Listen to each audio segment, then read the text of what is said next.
Hello students, welcome back again on your YouTube channel Physics by Sri Ram sir. So बच्चों chapter 1 electric charge and field NCERT and previous year board questions के through पूरे chapter को हम cover कर रहे हैं। सारे definition, derivation, numericals, logical question, everything हम इसमें कवर कर रहे हैं और होप कि इस वीडियो में हम इस चैप्टर को कंप्लीट कर लेंगे। कोशिश मेरी यही रहेगी बच्चों। तो चलिए स्टार्ट करते हैं। नेक्स्ट क्वेश्चन स्क्रीन पे प्रेजेंट है, you can try and see the solution. After try करने के बाद बेटा सॉल्यूशन देखो, थोड़ा खुद करके देखो। अभी आप देखते आ रहे हो इतने क्वेश्चन में करा रहा हूँ तो मैं कैसे कर रहा हूँ, मेथड को आप देखते आ रहे हो। आप भी वैसे हैबिट बनाओ और एक बार ट्राई करके देखो और फिर बाद में आप सोल्यूशन देखने में क्या है, सोल्यूशन तो आपके सामने होगा ही ना, मैं समझा रहा हूँ। और एक बार खुद भी एफर्ट्स लगा के देखो। ये नहीं सिर्फ सॉल्यूशन को देखते रहें, अपने हाथ से पेन भी नहीं चलाएं। बिल्कुल भी पेन नहीं चलाओगे तो फिर आप नहीं कर पाओगे, नहीं लिख पाओगे। तो पहले आप खुद ट्राई किया करो हर क्वेश्चन को। कोई कॉन्सेप्ट आता है, डेरिवेशन आता है तो बड़े आराम से आप देखो, फिर इसको लर्न करके आप एक बार खुद भी करके देखो और आप मतलब ढंग से चीज़ों को करो। मतलब आपका पेन, आपका हाथ चलना बहुत ज़रूरी है। आप सिर्फ ऐसे नहीं लेटे हो या बैठे हो, सिर्फ आप केवल वीडियो को देखते ही जा रहे हो और आप अपना पेन बिल्कुल नहीं चला रहे हो तो चीज़ें दिक्कत करेगी। पहले आप खुद भी ट्राई किया करो। जैसे कंसेप्ट पूरा हो गया, अब अगर कोई उसी पे बेस्ड क्वेश्चन आ रहा है तो आप खुद भी ट्राई करो और फिर उसमें क्या है कि बाद में आप सॉल्यूशन देख लो। अच्छे से समझा रहा हूँ मैं, तो इससे क्या होगा, प्रैक्टिस बनेगी बच्चों। ठीक है, तो आई होप आप ईमानदारी से मेहनत करोगे। चलिए आगे चलते हैं बच्चों। सो 28 ये क्वेश्चन मतलब बोर्ड में आया हुआ क्वेश्चन है। तो क्वेश्चन क्या कह रहा है सबसे पहले देखते हैं। A hollow conducting sphere of inner radius r1 and outer radius r2। तो सबसे पहले मैं बना रहा हूँ बच्चों एक होलो स्फीयर। तो ये होलो स्फीयर अपन ने बना लिया और इसमें इनर आउटर रेडियस है। तो इनर रेडियस क्या दिए इन्होंने, तो इनर रेडियस पे इन्होंने हमसे बोला है r1। तो ये सेंटर है, सेंटर से यहाँ तक का डिस्टेंस, ये इनर रेडियस r1 हो गई। और आउटर रेडियस कितनी दी है बच्चों इन्होंने, r2। तो आउटर रेडियस r2 हो गई। फिर क्या इन्फॉर्मेशन हमें आगे फर्दर इन्होंने दी है, a charge capital Q on its surface. तो चलो इसकी सरफेस पे एक कैपिटल क्यू चार्ज रख देते हैं। ये इसकी सरफेस पे कैपिटल क्यू चार्ज हो गया। और इन्होंने हमसे क्या बोला है, a point charge minus Q is placed at centre. Centre पे माइनस क्यू रखा है। चलो अब क्या होगा बच्चों, फिर पूछा इन्होंने surface charge density on the inner and outer surface of the sphere. Sphere के इनर आउटर सरफेस पे सरफेस चार्ज डेंसिटी पूछी है। तो बच्चों क्या होगा कि ये जो अंदर जो चार्ज बैठा है सेंटर पे, ये यहाँ पे जो फ्री इलेक्ट्रॉन्स है उनको अट्रैक्ट करेगा। और कब तक अट्रैक्ट करेगा, जब तक कि इनर सरफेस पे चार्ज इस वाले चार्ज के बराबर नहीं आ जाए। क्योंकि चार्ज इसमें आप पहले भी मैंने इसको बताया हुआ इस टाइप के क्वेश्चन, जहाँ पे मैंने चार्ज कंजर्वेशन के क्वेश्चन लिए हुए हैं। तो यहाँ पे ये अट्रैक्ट करेगा मेटल, इसलिए जितना चार्ज अंदर बैठा है उतना ही इनर सरफेस पे क्या होगा, डेवलप होगा। तो जो चार्ज डेवलप होगा उसको लेते हैं। तो इनर सरफेस पे ये नेगेटिव है ना, तो सॉरी इलेक्ट्रॉन को रिपेल करेगा, ये इलेक्ट्रॉन्स को धक्का मारेगा तो इलेक्ट्रॉन बाहर जाएंगे। तो आउटर सरफेस पे नेगेटिव चार्ज आएगा, ये नेगेटिव चार्ज आउटर सरफेस पे अपीयर होगा।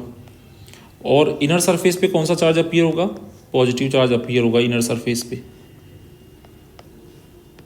क्योंकि नेगेटिव चार्ज है, इलेक्ट्रॉन को पुश कर रहा है।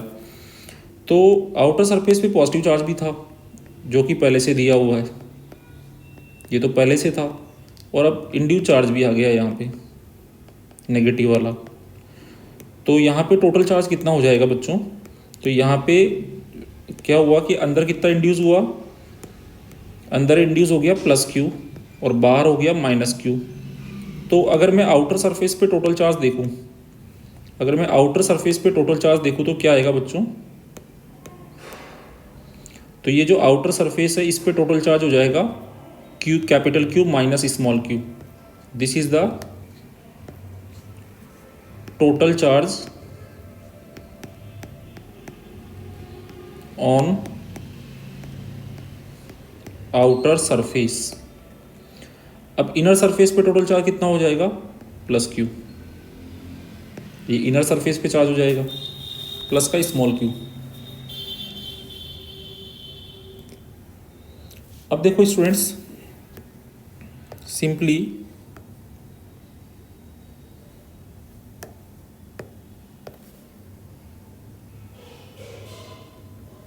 ये आउटर सरफेस पे टोटल चार्ज हो गया।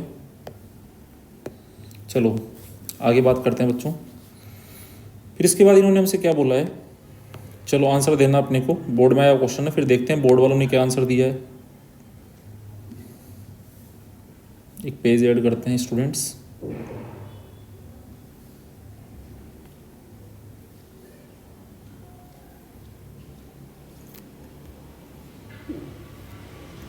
चलिए तो बच्चों फर्स्ट पार्ट ए को सोल्व कर रहे हैं।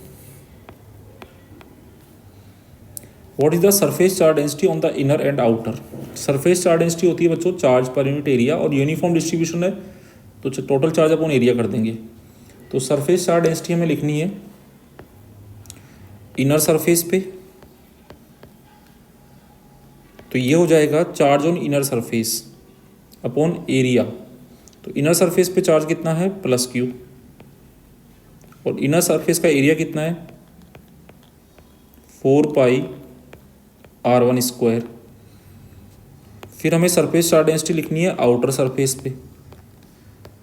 तो आउटर सरफेस पे चार्ज कितना है capital Q minus small Q upon 4π। Outer surface का रेडियस है r2, तो r2²।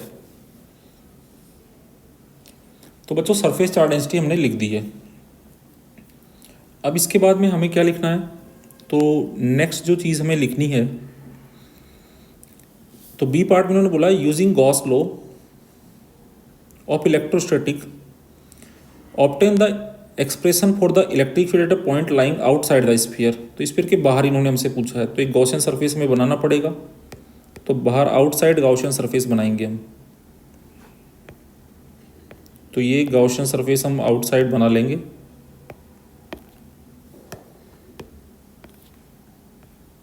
ये ए पार्ट को मैं इधर लिख देता हूँ। तो ये आउटसाइड एक गॉसियन सरफेस आपको ड्रॉ करनी है।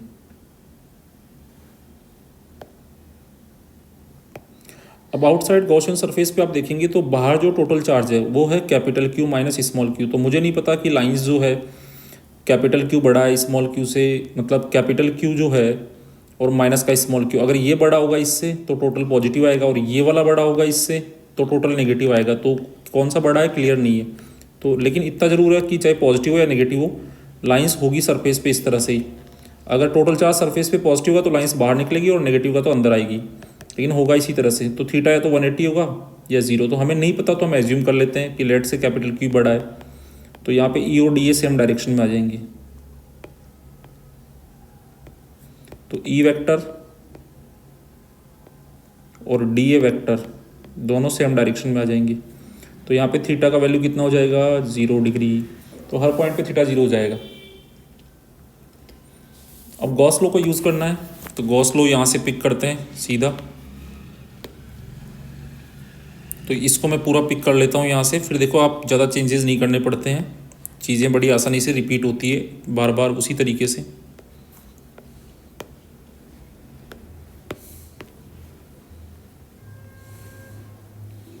तो यहाँ पे हम देखते हैं,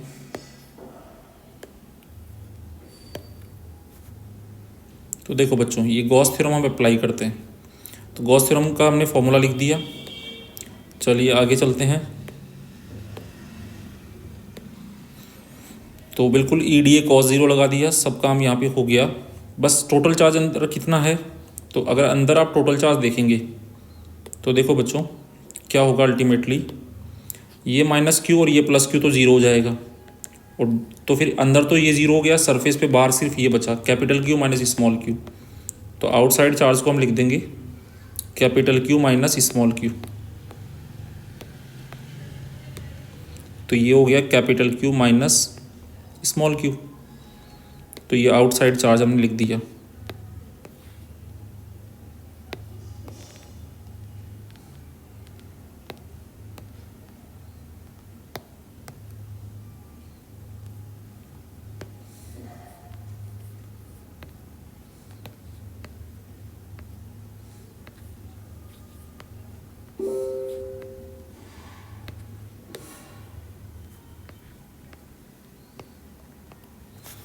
तो ये हो गया बच्चों।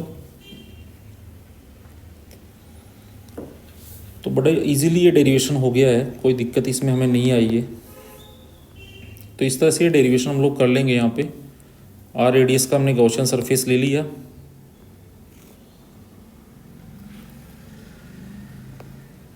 और इस तरह से हमने इसको ट्रीट किया, तो ये हमारे पास फील्ड भी आ गया।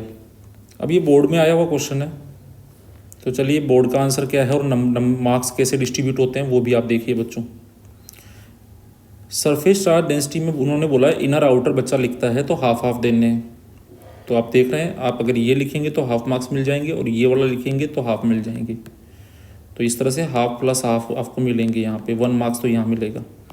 फिर आप गॉस थ्योरम का जो इस फॉर्मूला है वो लिखेंगे तो आपको 1 मार्क्स यहाँ दिया इन्होंने, ठीक है।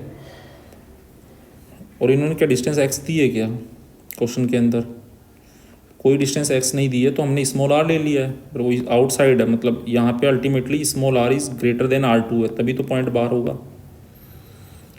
तो इन्होंने एक्स ले लिया, कोई फ़र्क नहीं पड़ता उससे। फिर ये आपने कैलकुलेशन करी, उसका हाफ मार्क्स है, और ये फाइनल आंसर का हाफ मार्क्स है।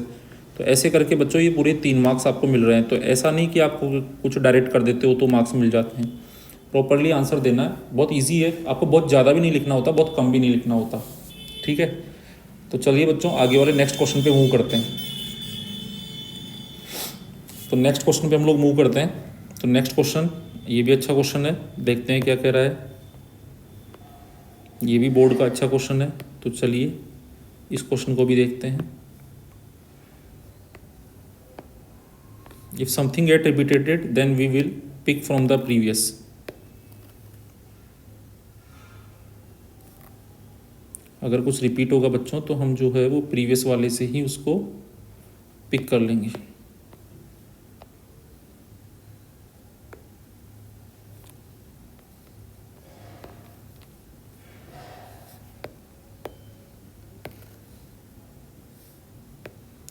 तो इन्होंने किसका दिया, ये शेल का दिया है। Using Gauss law, derive an expression for the electric field due to a spherical shell of uniform charge surface charge distribution sigma and radius capital R at a point lying at a distance small x when small x less than। तो यहाँ पे ये जो shell है, यहाँ पे जो shell है बच्चों, इसका रेडियस कैपिटल R है,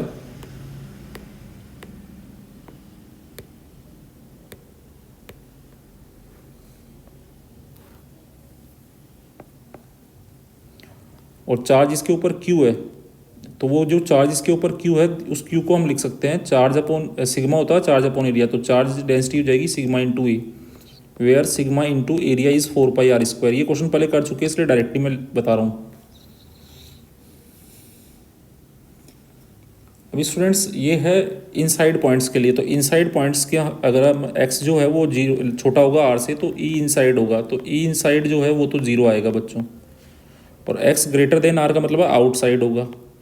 तो E आउटसाइड कितना आया था, वो आया था k into Q upon KQ upon जो आउटसाइड पॉइंट का डिस्टेंस हम लेंगे यहाँ से, दैट इज स्मॉल r। तो ये आएगा KQ अपॉन स्मॉल r²। तो ये आएगा 1Q अपॉन K का वैल्यू होता है 4πε0, तो 1/4πr² इंटू ε0, ठीक है। अब इसको सिग्मा के टर्म्स में लिखना है, तो मैं एक काम करता हूँ, इसको कैपिटल R² से मल्टीप्लाई कर देता हूँ और कैपिटल R² से डिवाइड भी कर देता हूँ। तो ये बन जाएगा, मैं यहाँ पे लिख सकता हूँ Q अपॉन 4π कैपिटल R², और मल्टीप्लाई में क्या रह जाएगा, ऊपर एक कैपिटल R² रह जाएगा और नीचे क्या रह जाएगा, ε0 रह जाएगा और स्मॉल r² रह जाएगा। दिस इज कॉल्ड सिग्मा,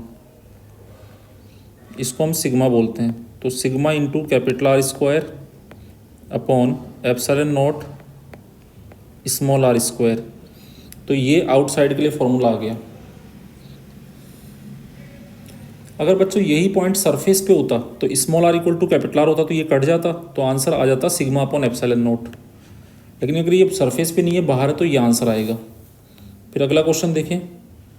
तो अगले क्वेश्चन में इन्होंने बोला है कि an electric field is uniform and acts in a plus x direction in the region of positive x. It is also uniform with the same magnitude but acts in negative direction in the region of negative x. तो positive वाले में positive side में, negative वाले में negative side में।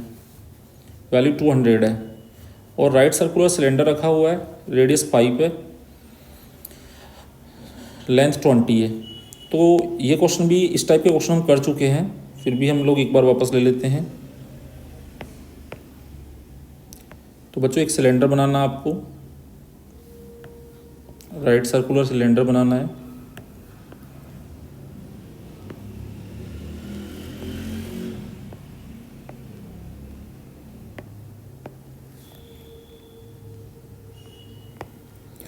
और इस cylinder के अंदर आपको क्या करना है, एक्सिस बना देनी है।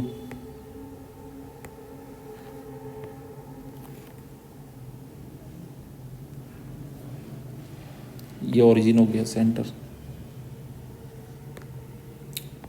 This is the direction of positive x plus x, ये हो गया प्लस वाई, ये ओरिजिन हो गया। लेंथ तो ये एक्स इक्वल टू 0 हो गया, इसकी लेंथ 20 है, तो यहाँ पॉइंट पे एक्स इक्वल टू हो जाएगा प्लस 10 सेंटीमीटर और इस वाले पॉइंट पे हो जाएगा x equal to minus 10 centimetre. और रेडियस कितनी है इसकी, 5 सेंटीमीटर। तो ये रेडियस भी आपको दी हुई है, रेडियस इक्वल टू 5 सेंटीमीटर। और ये कह रहे हैं कि जो पॉजिटिव एक्स वाला रीजन है ना, उसमें फील्ड जैसे ये है, प्लस में है, प्लस में मतलब राइट साइड में यहाँ पे। तो इसका मतलब ये है कि ये डायरेक्शन को आप प्लस माइनस के साथ भी काम कर सकते हैं। प्लस का मतलब है इधर और माइनस का मतलब है इसके लेफ्ट साइड में इधर। आई माइनस आई की जगह यहाँ प्लस माइनस से काम करेंगे। अब पॉजिटिव साइड में फील्ड पॉजिटिव डायरेक्शन में है, इधर ये यूनिफॉर्म फील्ड है।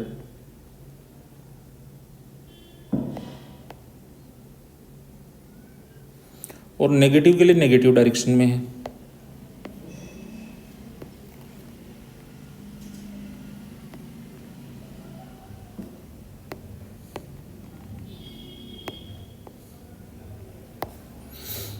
तो यहाँ पे क्या है कि ये पॉजिटिव के लिए पॉजिटिव में और नेगेटिव डायरेक्शन के लिए नेगेटिव वैल्यू का मतलब ही नेगेटिव डायरेक्शन है।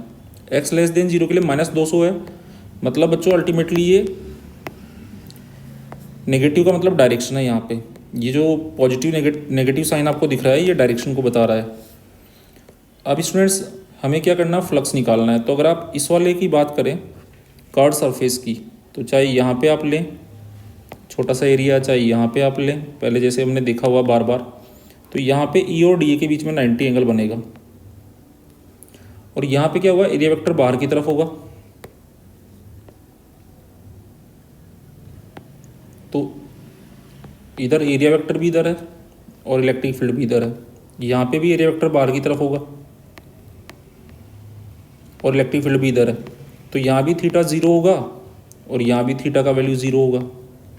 तो अगर आप फ्लक्स निकालेंगे, नेट आउटवर्ड फ्लक्स, तो यहाँ पे क्या होगा, कर्व से तो जाएगा नहीं, तो सिर्फ इससे जाएगा। कितना जाएगा, ई ए, और इससे भी कितना जाएगा, ई ए कॉस 0, ई ए कॉस 0, तो ये ट्वाइस ई ए आंसर आ जाएगा। और नेट चार्ज निकालना है, तो जो फ्लक्स आया है उसको एप्सिलॉन नॉट से मल्टीप्लाई कर देंगे। अब आप बोल रहे होंगे सर आप सॉल्व नहीं कर रहे, आपने डायरेक्ट लिख दिया। सॉल्यूशन बेटा अपने पास रखा है। देखो बच्चों, ये रहा इसका सॉल्यूशन, बोर्ड में आया हुआ क्वेश्चन है।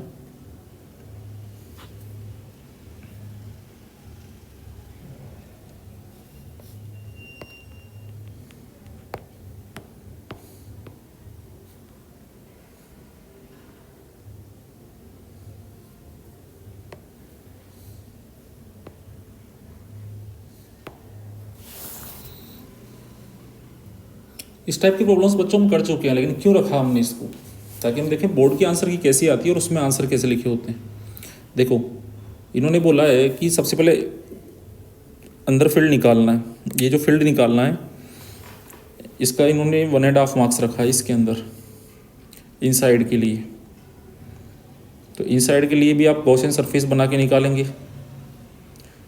तो ये हाफ डायग्राम के लिए रखा है, हाफ फॉर्मूले का रखा है, हाफ फाइनली का आंसर कैलकुलेशन का रखा है। तो इस तरह से इन्होंने ये इनसाइड, फिर आउटसाइड के लिए भी इन्होंने किया है। हाफ डायग्राम का मार्क्स है, हाफ फॉर्मूले और हाफ आंसर पे है। ठीक है, एक सेकंड, यहाँ पे मेरे हिसाब से ये एक्स स्क्वायर होगा, सॉरी, यहाँ देखिए ये एक्स स्क्वायर है। फिर बच्चों इन्होंने क्या किया है, 3 मार्क्स तो ये हो गए और 2 न्यूमेरिकल के रखे हैं। तो न्यूमेरिकल में अपने को फॉर्मूला और आंसर निकाला उसका हाफ हाफ, और दूसरे वाले में भी फॉर्मूला और आंसर निकाला उसका हाफ हाफ। तो ये आपके पास में पूरा क्वेश्चन सॉल्व है। बस हमने क्या किया है, हमने इसीलिए इसको लिया है क्वेश्चन को कि आप ये देख सकें कि बोर्ड एग्ज़ाम में आपको आंसर कैसे लिखना होता है, कैसे आपको 5 मार्क्स मिलते हैं। आप देखो बच्चों कि ये 5 मार्क्स आपको कहाँ मिले हैं, हाफ हाफ, है ना, फिर यहाँ हाफ मार्क्स मिले हैं, 3 बार हो गए, फिर 3 हाफ ही हो गए, हाफ हाफ, ठीक है, 6 हो गए, और फिर 4 हाफ ही हो गए, हाफ। मतलब हर जगह डायग्राम का भी मार्क्स है, फॉर्मूला का भी मार्क्स है, final answer with proper units का भी मार्क्स है। 10 बार हाफ हाफ देंगे वो बोर्ड एग्जाम में आपको, तब जाके आपको टोटल 5 मिलेंगे बच्चों। इसलिए आप सोचते हो ना कि मैं 100 में से 100 लाऊं, 99 लाऊं, तो आप कोई भी स्टेप उड़ा नहीं सकते बच्चों बीच में से, है ना। बहुत मज़ा आया होगा इस क्वेश्चन के अंदर। चलिए नेक्स्ट क्वेश्चन सॉल्व करते हैं बच्चों। A metallic spherical cell has an inner radius R1, outer radius R2, charge Q is placed at center with a spherical cavity. What is the surface charge density on the inner and outer? तो spherical shell दे दी फिर से। चलिए shell का diagram बना लेते हैं। ठीक है, तो यहाँ पे क्या बोला बच्चों आपको, इनर रेडियस कैपिटल R1 दे दिया, आउटर रेडियस कितना दे दिया, कैपिटल R2, सेंटर पे चार्ज कितना रख दिया, कैपिटल Q। अब बच्चों क्या होगा, ये अगर प्लस Q है तो ये इलेक्ट्रॉन्स को पुल करेगा, तो अंदर वाले फेस पे क्या आएगा, माइनस Q, और बाहर वाली साइड प्लस Q।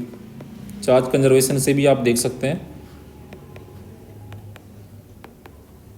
यहाँ माइनस Q इसलिए आना है क्योंकि अगर आप यहाँ पे गॉसियन सरफेस बनाते हैं तो मेटल के अंदर फील्ड जीरो होता है, तो फील्ड जीरो हो तो मेटल में टोटल चार्ज अंदर जीरो होना चाहिए, तो अंदर माइनस Q लिखेंगे, अंदर चार्ज माइनस Q ही आना चाहिए, और बाहर प्लस Q, क्योंकि यहाँ मेटल के अंदर यहाँ पे फील्ड का वैल्यू जीरो होता है। तो अगर आप गॉस थ्योरम लगाएंगे तो फील्ड के यहाँ पे जीरो होने के लिए अंदर टोटल चार्ज जीरो होना चाहिए, तो टोटल चार्ज जीरो तभी होगा अंदर जब यहाँ माइनस Q आएगा,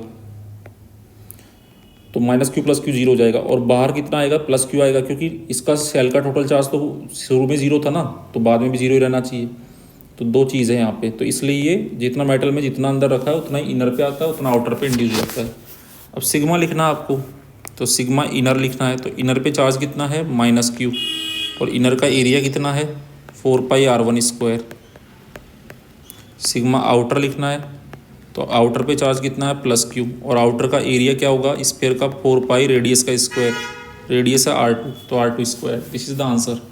ठीक है, चलिए बच्चों नेक्स्ट क्वेश्चन पे मूव करते हैं। 2 concentric metallic spherical shells of radius R and 2R are given Q1 and Q2 respectively.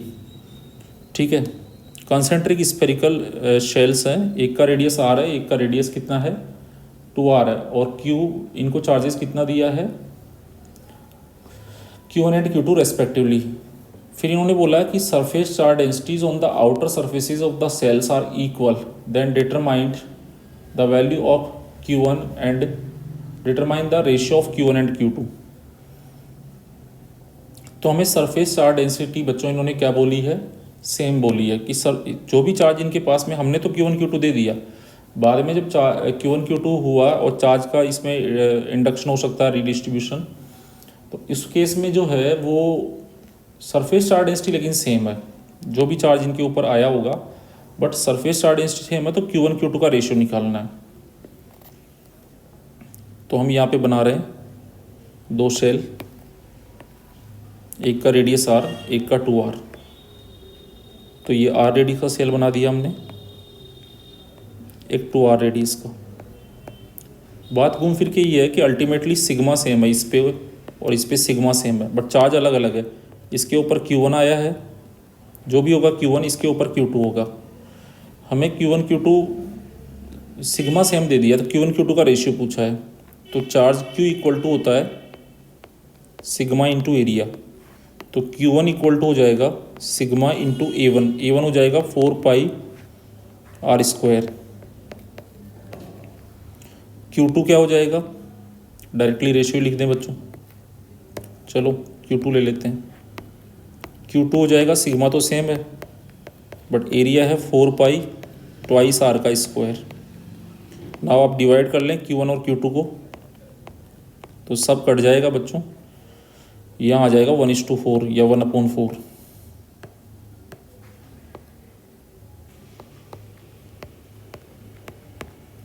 तो 1:4 या 1/4 इसमें हमारे पास आंसर आ जाएगा। चलिए बच्चों नेक्स्ट क्वेश्चन पे मूव करें। Spherical conducting shell of inner radius r1 and outer radius r2 has a charge q. A charge small q is placed at the center of the shell. तो यहाँ पे ये shell का ये वाला diagram ले लेते हैं हम लोग।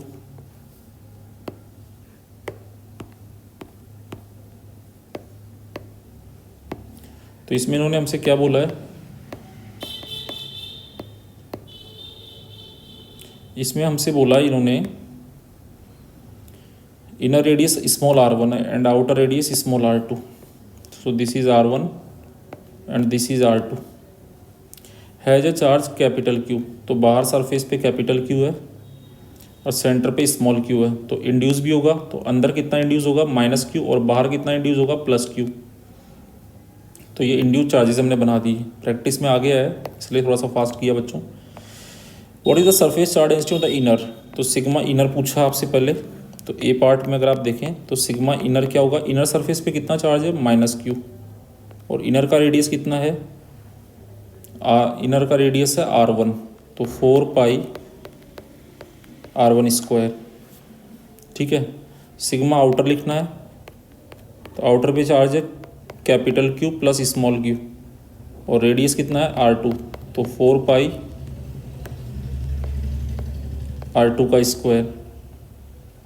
Right the expression for the electric field x greater than r2। तो ऐसा हमने कैलकुलेट किया हुआ है सिमिलरली, बट कोई बात नहीं, अगर आप कैलकुलेट करेंगे तो आप गॉस थ्योरम लगा के कर सकते हैं। आप इस तरह से एक गॉसियन सरफेस बना देंगे और गॉसियन सरफेस बनाने के बाद जब आप कितना डिस्टेंस पे निकालना आपको, यहाँ से x डिस्टेंस पे, where x greater than r2, तो आप यहाँ पे क्या करेंगे, एरिया और इलेक्ट्रिक फील्ड लेकर के इसको सॉल्व करेंगे। तो ये आपके लिए छोड़ रहा हूँ, ऐसा करा चुके हैं बार बार। तो आपका जो आंसर आएगा वो आ जाएगा, इसके अंदर टोटल चार्ज कितना बनेगा, ये प्लस Q माइनस Q तो कट जाएगा, तो Q प्लस Q, तो ये आ जाएगा Q plus small q upon K होता है 1/4πε0 और डिस्टेंस कितनी है x, सो x²। ये आंसर आ जाएगा, और ये डेरिवेशन आपके लिए छोड़ रहे हैं बच्चों क्योंकि ऐसे हम बहुत सारे कर चुके हैं। A point charge is placed at a center of a hollow conducting sphere of internal radius small r and outer radius 2r. The ratio of surface charge density on the inner and outer. तो a point charge is placed at the center. तो ये अच्छा question है, देखते हैं बच्चों इसको ध्यान से देखें। तो ये हमने बना दी एक शेल,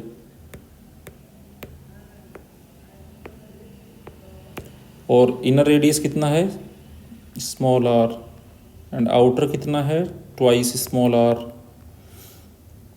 ठीक है, और सेंटर पे कितना चार्ज रखा हुआ है, कंडक्टिंग स्फीयर है, पॉइंट चार्ज रखा है Q। तो a point charge is placed, तो कुछ भी नहीं बोला तो स्मॉल q मान लेता हूँ मैं, प्लस का मान लेता हूँ, कोई फ़र्क नहीं पड़ता, आप माइनस मानो आंसर वही आएगा, करके देख सकते हो। तो अब बच्चों इंड्यूस चार्ज लिख रहा हूँ, तो अंदर कितना इंड्यूस होगा -q यूनिफॉर्म डिस्ट्रीब्यूशन के साथ, और बाहर कितना होगा +q। तो अगर आप सिग्मा लिख का रेशियो निकालेंगे, तो ratio of inner and outer, तो सिग्मा इनर अपॉन अपने को करना है सिग्मा आउटर। तो इनर पे कितना चार्ज है -q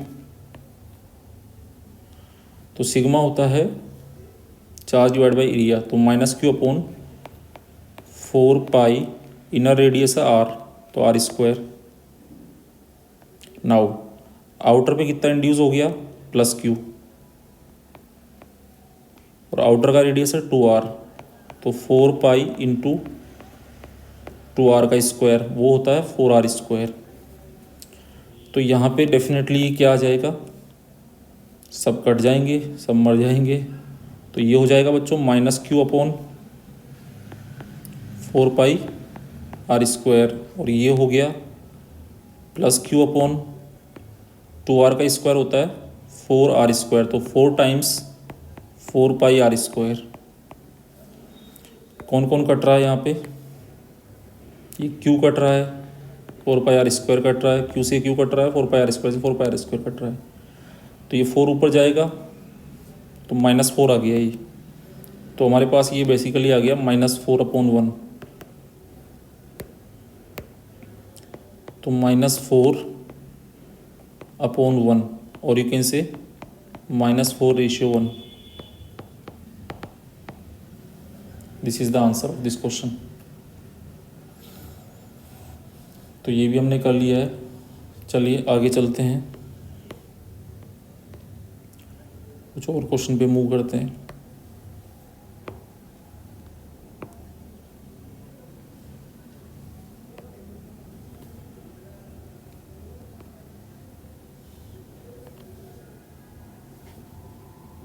So a conducting sphere of radius this has a unknown charge if the electric field 20 centimetre from the centre. देखिए बच्चों, सिंपल न्यूमेरिकल है, ये कंडक्टिंग स्फीयर है, इसका जो रेडियस है वो 10 सेंटीमीटर है,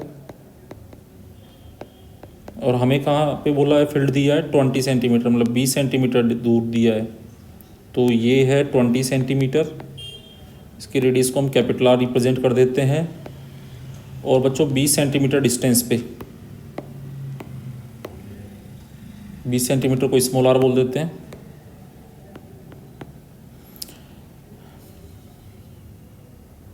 इसके ऊपर चार्ज अननोन है, दिस इज फाइंड आउट करना है, चार्ज अननोन है बच्चों। एंड इलेक्ट्रिक फील्ड यहाँ पे कितना दिया आपको आउटसाइड, तो वो आपको दिया है इलेक्ट्रिक फील्ड का वैल्यू यहाँ पे 1.5 इंटू 10⁻³ न्यूटन अपॉन कूलम। ये इलेक्ट्रिक फील्ड आपको आउटसाइड पॉइंट पे दिया है, और फील्ड की तरह अंदर की तरफ है, रेडियली इनवर्ड, डायरेक्शन अंदर की तरफ है। What is the net charge on the sphere, तो डायरेक्शन अंदर की तरफ है, तो पहले बात तो हम अगर बात करें क्यू की, तो क्यू विल बी नेगेटिव, ये नेगेटिव होगा। अब अगर हम लिखें कि ई जो होता है वो होता है KQ/r², और इसका वैल्यू कितना दिया है, तो हम यहाँ पे वैल्यू पुट कर देते हैं। के का वैल्यू 9 इंटू 10⁹ इंटू क्यू हमें निकालना है, और डिस्टेंस कितना है 20 सेंटीमीटर, तो 20 सेंटीमीटर का स्क्वायर करना है, तो 20 का स्क्वायर तो हो गया 400, और सेंटी होता है 10⁻², उसका स्क्वायर करेंगे तो 10⁻⁴ हो जाएगा, इक्वल टू ये हो गया KQ/r² इक्वल टू ई का वैल्यू 1.5 इंटू 10⁻³ तो यहाँ से Q कितना आया बच्चों 1.5 into 10⁻³ into 400 into 10⁻⁻⁴ upon 9 into 10⁻⁹। तो यहाँ से स्मॉल q का वैल्यू कितना आएगा, तो ये हमारे पास आ जाएगा बच्चों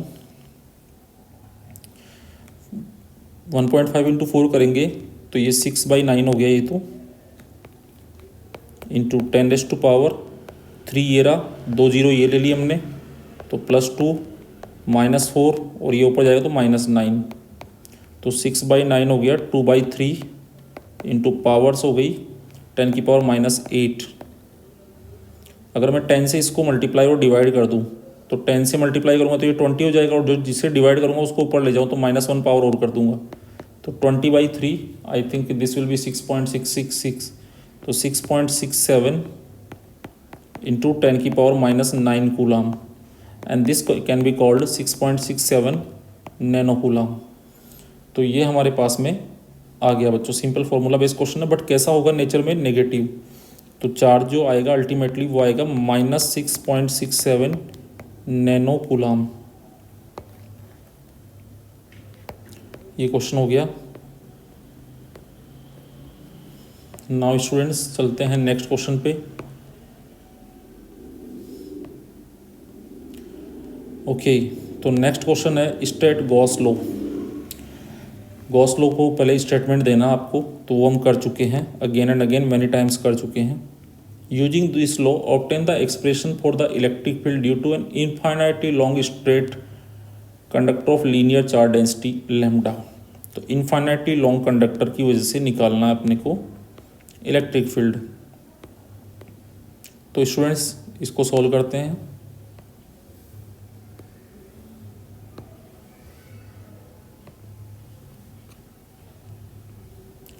चलिए ए पार्ट। तो सबसे पहले इनफाइनाइटली लॉन्ग कंडक्टर लेते हैं।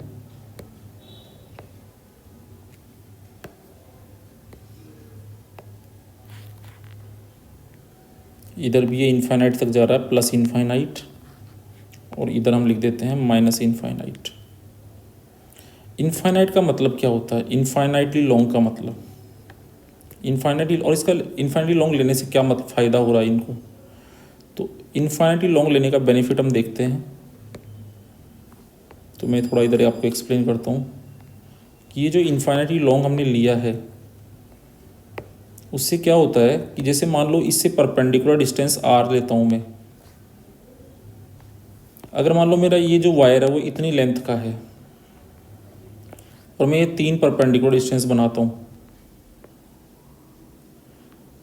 3 पॉइंट बनाता हूँ यहाँ पे, तो होगा क्या बच्चों कि ये जो वायर है इस पे मान लो ये चार्ज है, तो इस पॉइंट पे जब मैं इलेक्ट्रिक फील्ड निकालूंगा ना, तो ऊपर तो कम चार्ज है तो इधर कम फील्ड आएगा, और नीचे ज़्यादा चार्ज है तो इधर ज़्यादा आएगा। तो नेट फील्ड मेरा इधर आएगा, समथिंग कहीं इधर आएगा।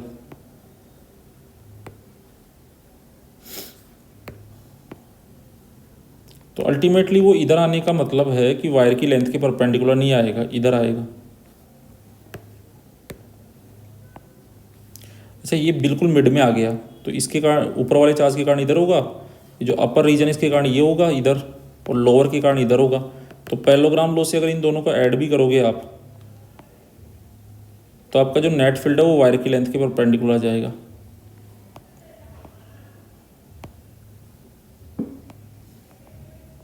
ऐसे ये बात हुई। तो कहने का मतलब ये है, लेकिन अगर वायर इनफाइनाइटली लॉन्ग हो तो फिर क्या फ़ायदा होगा, तो हमेशा ही ऊपर जितना वायर होगा उतना नीचे होगा। तो इसका मतलब है ऊपर जितना वायर है उतना ही नीचे है, तो फिर फील्ड हमेशा वायर की लेंथ के परपेंडिकुलर आएगा।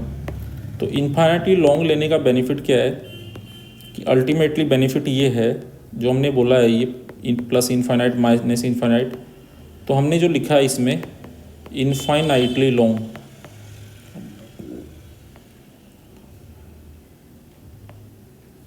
इनफाइनाइटली लॉन्ग का बेसिकली मतलब वेरी लॉन्ग ही है।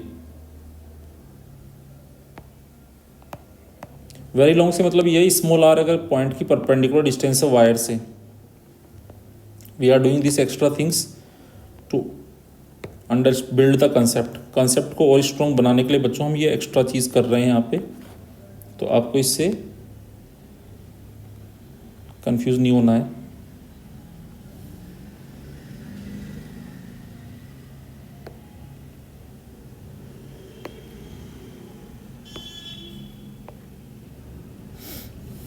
इसको हम सॉलिड लाइन से रिप्रेजेंट कर देते हैं।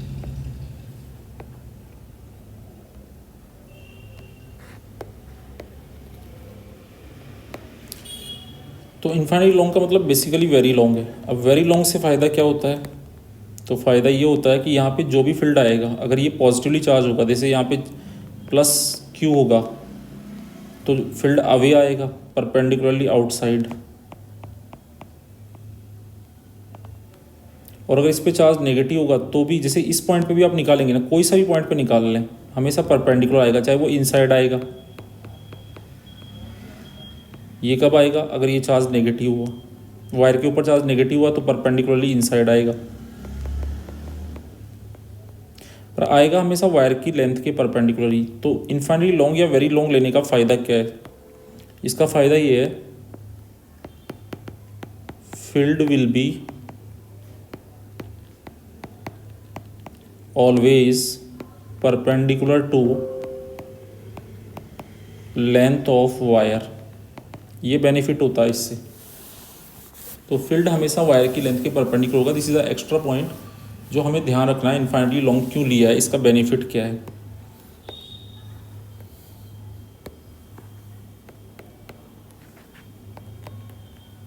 अब स्टूडेंट्स हम इसमें चार्ज ले लेते हैं कि लेट से इसके ऊपर चार्ज डिस्ट्रीब्यूटेड है यूनिफॉर्मली। तो यूनिफॉर्मली चार्ज डिस्ट्रीब्यूटेड है,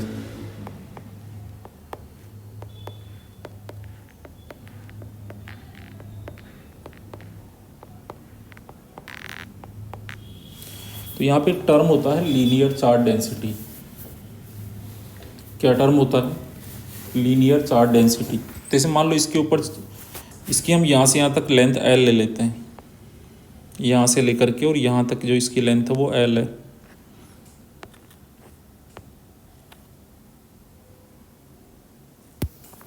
तो यहाँ से यहाँ तक की लेंथ अगर एल है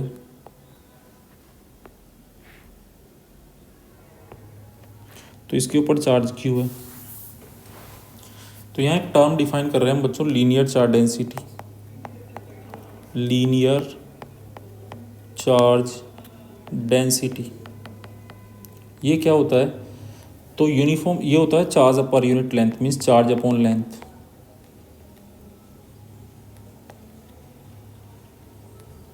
तो हमने कितनी लेंथ इसकी कवर करी है? तो हमने इसकी जो लेंथ कवर करी है वो एल लेंथ कवर करी है, और उस एल लेंथ पे अपने को कितना चार्ज मिला है? Q charge. और ये है बच्चों, इसी को हम बोलते हैं लैम्डा, लीनियर चार्ज डेंसिटी। तो यहाँ से चार्ज इक्वल टू हो जाएगा बच्चों लैम्डा इंटू एल। अच्छा अब देखिए, अब हमें फील्ड निकालना है तो हमें गॉसियन सरफेस बनाना पड़ेगा। तो हम यहाँ पे एक गॉसियन सरफेस बनाते हैं। अच्छा, फील्ड निकालना कहाँ है बच्चों? तो हमें इस वायर से परपेंडिकुलर डिस्टेंस आर पे निकालना है। आर परपेंडिकुलर डिस्टेंस पे अपने को क्या निकालना है? फील्ड निकालना है। तो इस वायर से आर डिस्टेंस पे हमें इलेक्ट्रिक फील्ड का वैल्यू निकालना है।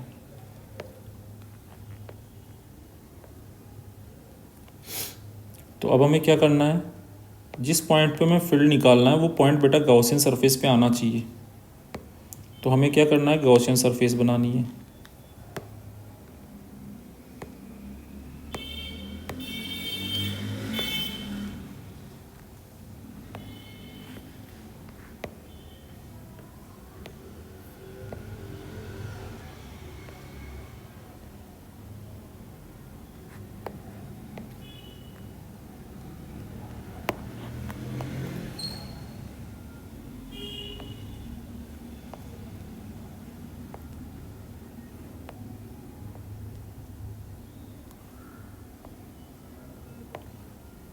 तो इस तरह से अपने को एक गॉसियन सरफेस बनानी है।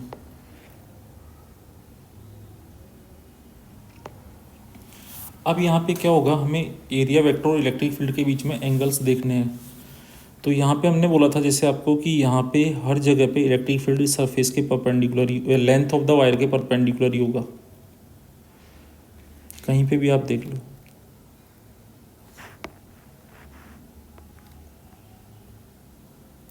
तो इलेक्ट्रिक फील्ड का डायरेक्शन जो है वो लेंथ के परपेंडिकुलर ही होगा। ये किस वजह से है?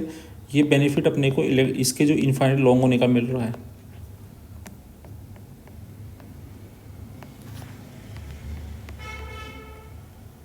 इवन दो आप यहाँ इन पॉइंट्स पे भी निकालेंगे, चाहे वो पॉइंट पास है, दूर है, किधर भी है, इलेक्ट्रिक फील्ड हमेशा सरफेस नहीं, लेंथ के परपेंडिकुलर ही होगा। तो अब ये जो गॉसियन सरफेस है, सिलेंड्रिकल गॉसियन सरफेस है, ये इसमें हमने इसको क्लोज किया है।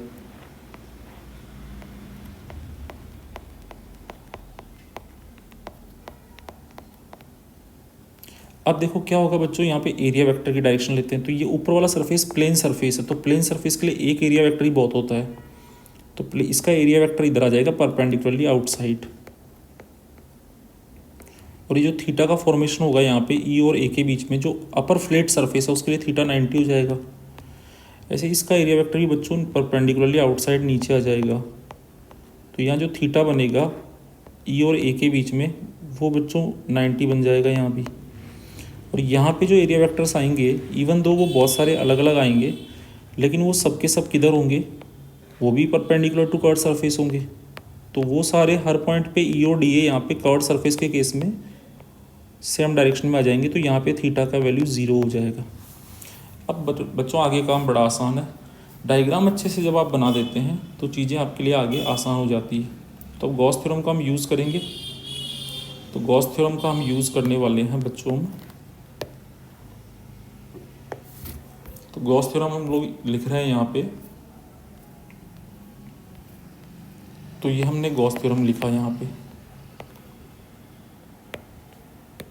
चलिए, तो अब देखो क्या होगा, यहाँ पे ये 3 सरफेसेस से मिलके बना है। तो ये क्लोज सरफेस के लिए लिखा है, लेकिन अगर इसको आप ओपन कर देते हैं 3 पार्ट में तो फिर ये रिंग नहीं बनाएंगे।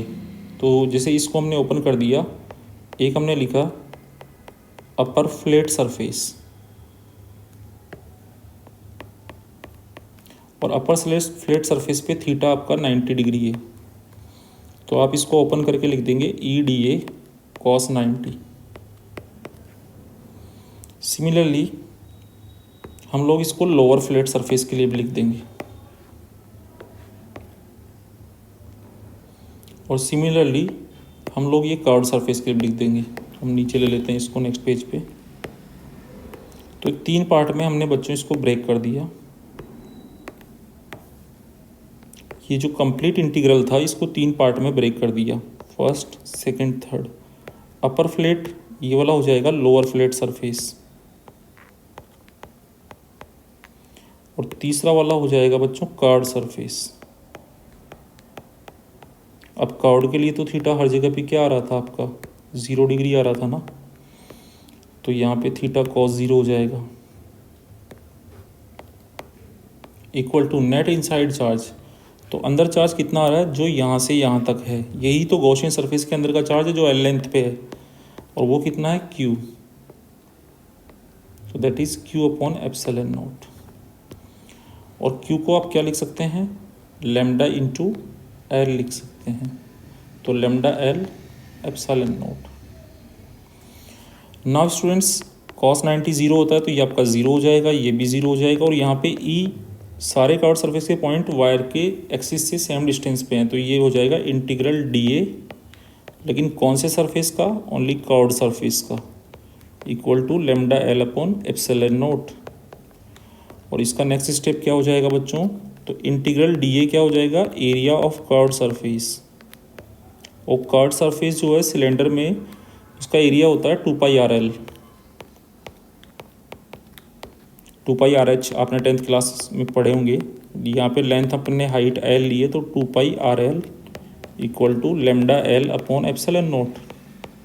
और बच्चों यहाँ पे ये L से L कट गया बच्चों, तो E का वैल्यू कितना आ गया, तो यहाँ से E का वैल्यू आ गया बच्चों हमारे पास lambda upon 2πR epsilon naught, मतलब 2π एप्सिलॉन नॉट R। ये इलेक्ट्रिक फील्ड का मैग्नीट्यूड आ गया। तो एक फार्मूला और बना लेते हैं, इसको मल्टीप्लाइड बाई 2 डिवाइड बाई 2 कर देते हैं। तो ये हो जाएगा बच्चों, ऊपर हो जाएगा ट्वाइस लैम्डा और नीचे हो जाएगा 4π एप्सिलॉन नॉट R। तो 1/4π एप्सिलॉन नॉट को के बोलते हैं, तो ये हो जाएगा ट्वाइस के 2k लैम्डा अपॉन R। तो एक फॉर्मूला आपके पास ये भी आ गया। अल्टीमेटली मतलब क्या हुआ, E is inversely proportional to R। जब E inversely proportional to R होता है, तो अगर आप E और R के बीच में ग्राफ बनाते हैं, ER ग्राफ, तो ये आपका बनता है rectangular hyperbola.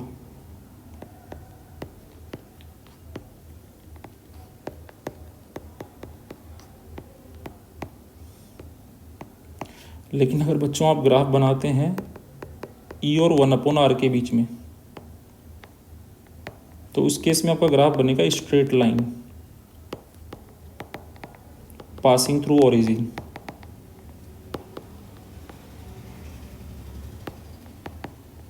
y equal to m x format बनेगा। तो अगर ग्राफ की भी बात कर लें यहाँ पे, तो अगर आप ग्राफ बनाते हैं E वर्सेस R, तो ये ग्राफ बनेगा। R 0 डालेंगे, E इनफाइनाइट आएगा।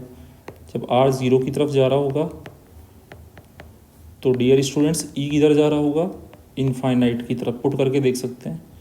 जब R इनफाइनाइट की तरफ जा रहा होगा तो प्यारे बच्चों E किधर जा रहा होगा, 0 की तरफ। लेकिन अगर आप ग्राफ E और 1/R में बनाते हैं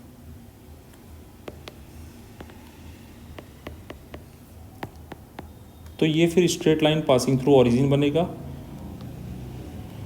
और इसका जो स्लोप होगा, स्लोप tan थीटा, तो आप यहाँ से देख रहे हैं तो यहाँ पे ये है 2k लैम्डा, तो स्लोप यहाँ पे होगा 2k लैम्डा। तो लैम्डा पॉजिटिव है तो ऊपर बनेगा, लेकिन अगर लैम्डा नेगेटिव है तो ये नीचे की साइड बन जाएगा। तो ये काफ़ी एक्स्ट्रा चीज़ें भी हम लोगों ने यहाँ कवर कर ली है। ठीक है बच्चों, जो आपको हेल्प करेगी ग्राफ बनाने में और इन सब चीज़ों में। चलिए आगे देखते हैं क्वेश्चन में क्या बोला हमसे। ए पार्ट हमने कर लिया है, बी पार्ट पे चलते हैं। A wire A B of length L, capital L square का लेंथ है, linear charge T lambda equal to के X, where X is measured from one end of the wire, is enclosed by a Gaussian hollow surface, find the expression through this surface. तो बच्चों इस charge को पूरा इस Gaussian surface के अंदर close कर दिया गया है। मतलब एक वायर है, इन्होंने बोला एक वायर है, ये वायर है, इसका लेंथ एल है। तो जो एक्स मेजर कर रहे हैं ना, इसके एक एंड से कर रहे हैं। तो एक एंड जो है ये देखो, इसमें लॉजिक क्या लगेगा। सबसे पहले तो आप ये समझो कि इस वायर के पास लेट से कोई क्यू चार्ज होगा, टोटल चार्ज इसके पास क्यू होगा। अब मैं इसको एक गॉसियन सरफेस में बंद कर दूं, ये एक गॉसियन सरफेस है। तो पूछा इस गॉसियन सरफेस से फ्लक्स कितना जाएगा। गॉसियन सरफेस के अंदर पूरा वायर उसके अंदर आ गया है। तो पूछा है कि भाई बी पार्ट जो है उसमें हमसे पूछा है कि flux through this Gaussian surface कितना जाएगा। तो हम जानते हैं अंदर जो चार्ज है क्यू, उसका अपन एप्सिलॉन नोट करना है। तो अब टारगेट क्या हो गया, टारगेट अल्टीमेटली वायर जो आपको दिया है ए बी, इसकी लेंथ आपको एल दी है। तो टारगेट ये हो गया कि इसके ऊपर चार्ज निकाल लो आप। लेकिन चार्ज क्यों नहीं दिया आपको, क्यू की जगह आपको इसका क्या दिया है, linear charge density lambda equal to के एक्स। तो इसका मतलब क्या है, देखो यहाँ पे आपको चार्ज नहीं दिया है बच्चों, ये ध्यान रहे, बट आपको दिया है lambda, linear charge density equal to lambda equal to के X. K is some constant, I think आपको linear charge density lambda equal to के एक्स दिया। तो के कोई भी कांस्टेंट है, ये कोई के जो है यहाँ पे एक एनी कांस्टेंट है, ये कोई वो कांस्टेंट नहीं है 9 × 10⁹ वाला। अभी कह रहा है एक्स इसके एक एंड से मेजर होगा, तो यहाँ पे एक्स इक्वल टू 0 ले लिया हमने। तो ये लेंथ एल है, तो ये बच्चों एक्स इक्वल टू एल हो जाएगा। अब मैं क्या करता हूँ, यहाँ से एक स्मॉल एक्स डिस्टेंस पे चलते हैं अपन, क्योंकि ये एक्स जो है ये वेरी कर रहा है। तो ये जो लैम्डा है ना, ये वेरिएबल है। तो लैम्डा बच्चों वेरिएबल है, तो वेरिएबल लैम्डा है। अगर लैम्डा कांस्टेंट होता तो चार्ज होता था लैम्डा एल। तो लैम्डा वेरिएबल है, दैट्स वाई ये डायरेक्टली लैम्डा इंटू एल नहीं होगा चार्ज। तो फिर आपको क्या करना पड़ेगा, आपको यहाँ से एक्स डिस्टेंस पे चले, ये पॉइंट का डिस्टेंस एक्स है, और थोड़ा सा एक पॉइंट थोड़ा सा आगे, जरा सा आगे ले लेंगे। यहाँ पे ये जो पॉइंट अपन ने लिया है ये एक्स डिस्टेंस पे है, और ये वाला कितने डिस्टेंस पे है, एक्स प्लस डी एक्स। मतलब ये जो टुकड़ा हमने लिया है यहाँ पे, यहाँ से यहाँ तक, इसकी जो लेंथ है ये डी एक्स है, और डी एक्स लेंथ पे कितना चार्ज है, डी क्यू। कितना चार्ज है इस डी एक्स लेंथ पे, इस डी एक्स लेंथ पे यहाँ पे जो चार्ज आ रहा है वो है डी क्यू। तो अब क्यू चार्ज भले ये वेरी कर रहा है, बट यहाँ तो हम लैम्डा लिख सकते हैं। तो लैम्डा एक तरीके से हो गया, लैम्डा जो होता है वो होता है चार्ज अपॉन लेंथ। तो डी एक्स लेंथ पे डी क्यू चार्ज है, तो ये हो गया D Q by D x. तो यहाँ पे हमारे पास में हम लिख सकते हैं lambda equal to lambda equal to d q upon d x. तो यहाँ से डी क्यू क्या हो जाएगा, यहाँ से डी क्यू हो जाएगा लेमडा डी एक्स। और अगर मैं इसको इंटीग्रेट कर दूँ इंटीग्रल डी क्यू, तो ये आ जाएगा इंटीग्रल लेमडा डी एक्स। और डी क्यू का इंटीग्रल ही बच्चों क्यू होगा, छोटे छोटे सारे डी क्यू ऐड हो जाएंगे तो क्यू आ जाएगा।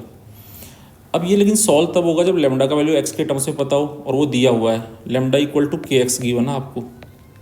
तो लेमडा की जगह हमने लिखा के एक्स डी एक्स। और एक्स कहाँ से कहाँ तक है, तो फर्स्ट एलिमेंट यहाँ बनेगा तो उसके लिए एक्स 0 होगा, और लास्ट एलिमेंट आपका यहाँ बनेगा उसके लिए एक्स एल होगा। तो एक्स का वैल्यू 0 टू एल इंटीग्रेट कर दिया। तो चार्ज इक्वल टू हमारे पास आ गया के कांस्टेंट है, बाहर निकालेंगे integral x d x, integral x d x from 0 to L. तो ये हो गया के एक्स डी एक्स होता है x square by 2, x power 1+1 upon 1+1 0 to L. X की जगह एल डाल देंगे तो बच्चों ये हो जाएगा के एल स्क्वायर बाई 2 माइनस 0, मतलब के एल स्क्वायर बाई 2 ये चार्ज का वैल्यू आ गया। तो इसको 4 पाई एप्सिलॉन नोट में भी लिख सकते हैं, तो आप लिख सकते हैं L square upon 4 pi epsilon note नीचे लिखेंगे तो 2 मल्टीप्लाई हो रहा है तो 8 पाई एप्सिलॉन नोट हो जाएगा। तो L square upon 8 pi epsilon note हो गया ये, ठीक है। और के को हमने सॉरी स्टूडेंट्स, ये मिस्टेक कर रहे हैं हम लोग, यहाँ के कोई अनदर कांस्टेंट है, जैसे पहले बोला था के कोई यहाँ पे कूलॉम कांस्टेंट नहीं है। के एल स्क्वायर बाई 2 चार्ज का वैल्यू आ गया। तो फ्लक्स का वैल्यू कितना हो जाएगा, तो चार्ज का वैल्यू लिखा हमने के एल स्क्वायर बाई 2 और अपॉन एप्सिलॉन नोट, इसको फर्स्ट इक्वेशन में पुट कर देंगे तो ये फ्लक्स आ जाएगा बच्चों इस तरह से। तो इस तरह से हम सॉल्व कर लेंगे और ये फ्लक्स हम लोग निकाल लेंगे। तो हम लोग ये कर चुके हैं। आई होप आपको लीनियर चार्ज डेंसिटी वाले इसमें भी काफ़ी अच्छा लगा होगा, क्वेश्चन समझ में आए होंगे। You are enjoying the lectures. So thank you so much students again for watching this video, and